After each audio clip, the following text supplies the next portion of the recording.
Justin previously requested me on Patreon to review The Mighty Ducks, so he has now asked me to talk about the sequel. I made a passing reference to D2 in that review, mentioning that it was mostly just a repeat of the first film because, well, it is. Contrary to belief, sequels are quite tricky to pull off. You want to retain what people liked about the previous film, but you still need to take the characters to new places. Some sequels are able to accomplish this, while others primarily recycle a lot of the same plot beats with only a few tweaks here and there. The first movie was already formulaic, but now you have this movie that is basically a formula of a formula. It even has the team lose their hockey playing abilities before the film even begins, so that they can attempt to bounce back, and we again sit through the training montages common in these underdog sports movies. I don't think that's how it works. When Rafael Nadal had to bow out of the championships for a while because of an injury, he did not suddenly lose all of his tennis playing skills. The movie also has Coach Bombay again being too hard on the Ducks until he realizes he's being too harsh, and the evil hockey team they're going up against. Like I said in my review of the first movie, why do these sports movies need villains? In this case, because it's a tournament with teams from all over the world, the villainous team is Iceland. Had these movies been made in the 80s, they would have likely been Russians, but after the end of the Cold War, Hollywood movies needed to find a new country to serve as stock villains, so sure, Iceland will have to do in this case. The sequel throws in a couple of new additions to the Ducks, and in keeping with the first movie, they are largely one-note and stereotypical. One of them is a Texan who of course wears a cowboy hat, and is always lassoing everything, because according to Hollywood, everyone from Texas is a cowboy who is always lassoing everything. They also add a new girl to the team, and it's a reminder that 90s family films seem to only know how to write two types of girls. You have the stereotypical feminine girl who's into pink things and overly cutesy, although if they're rich, they add a snooty attitude to the character. And the other is the tough tomboy who wants to prove she can play just as well as the boys. These are the only two types of girls in most family movies of that era, and D2 gives us the latter.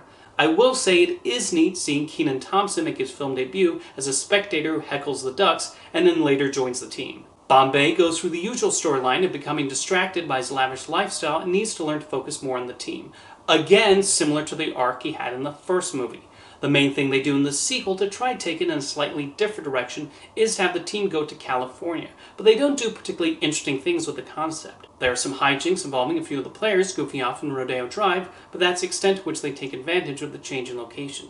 Speaking of the comedic elements, these are taken up to 11 in the sequel to appeal even more to the younger crowd. So there's more slapstick and other shenanigans which are fairly stale in execution. The first Mighty Ducks film also had its wacky moments, but something I'll give it credit for is feeling at least somewhat grounded. The second film throws any realistic elements largely out the window. I do think the ice hockey scenes are directed and edited with the needed excitement, even though we know what the outcome of the game will be.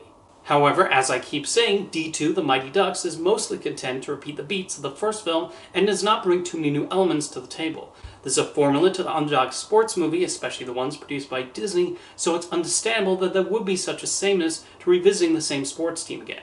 I also acknowledge that I don't have much of a fondness for the first Mighty Ducks movie, so a sequel that repeats that one is obviously not going to find much favor with me. I like Ghostbusters 2 and Die Hard 2, even though those also replicate the first film in several ways, so I'm hardly one to talk. One interesting oddity about Mighty Ducks 2 is the trailer used to promote the video release. Tell me if this piece of music sounds familiar. Stand tall! Fly straight! USA! That's the Back to the Future theme, or at least a slightly altered version of it. Trailers always use music from other movies, so it's funny that they went with the Back to the Future theme of all things. You hear that music and you half expect the movie to be about the hockey players going back in time and accidentally causing Bombay's parents to not meet each other. Now that would have been an inspired sequel. David Newman composed a pretty good theme for the Mighty Ducks, so I don't know why they did not just use that for the trailer. Anyway, while I don't hate D2 by any means, I do find it a largely dull retread of the first film. But maybe you disagree. Let me know in the comments what you think of D2 The Mighty Ducks, and thanks for the request, Justin.